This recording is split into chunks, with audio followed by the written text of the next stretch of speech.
Vikram phone చేసిండు marriage ఉంది 29కి. అవునా? మీ ఫ్రెండ్ విక్రమ్ ఓ వచ్చే మంత్ లోనా? మామది ఎక్కడంట? తిరుపతిలో. తిరుపతిలోనా? వెళ్దాం పక్కా వెళ్దాం. కాకపోతే ఒక కండిషన్, ఫోన్ చూడకో. నేను చెప్పేది నేను ఫస్ట్. ఎప్పుడు ఫోన్ లో మునిగిపోతా నైట్ లో పగలు ఎప్పుడు ఇదే పనా చేద్దామా? నాకు చెప్పినావు కదా ఫస్ట్. ఇటు చూడు, నేను పెళ్లికి రావాలంటే ఒక కండిషన్.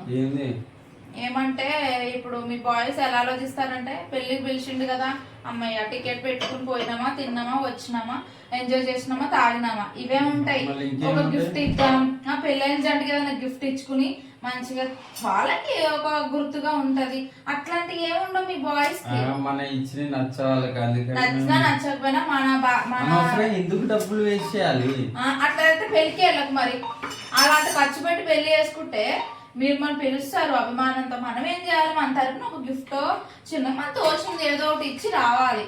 అంతగాని తినేసి తాగేసి వచ్చేసి అమ్మాయి పెళ్లికి వెళ్ళేసేసిన ఇది కాదు. మా గర్ల్స్ అయితే అట్లా ఉండరు. ఎవరు పెళ్లికి పోయినా ఏదో ఒకటి ఫార్మాలిటీకి అట్లీస్ట్ బర్త్డేకి పోయినా గిఫ్ట్లు ఇచ్చుకుని వస్తాం తెలుసా. మా బాయ్స్ కి గర్ల్స్ కి అదే తేడా. సో నేను విక్రమ్ పెళ్లికి వస్తా గానీ ఏదైనా గిఫ్ట్ కొందాం, గిఫ్ట్ తీసుకునే పోదాం. గిఫ్ట్ లేకుండా నేనైతే నీ లెక్క రానమ్మా, ఓకేనా? మన పెళ్లికి కూడా అంతే అయింది. అందరూ వచ్చారు, మంచిగా ఎంజాయ్ చేసిపోయారు. ఒక్కరైనా గిఫ్ట్ ఇస్తారేమో అనుకున్నా, చేతిలో ఒక గిఫ్ట్ కూడా పెట్టలే. నీకైతే అట్లా ఏమి ఉండదు, మా లేడీస్ ఉంటాయి.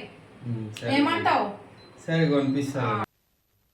నేను మరీ అంత ఎదవలా కనపడుతున్నారా? ఓ మాదిరిగా కూడా కనపడలేదా? అట్లయితే వస్తా, టికెట్స్ బుక్ చేయి.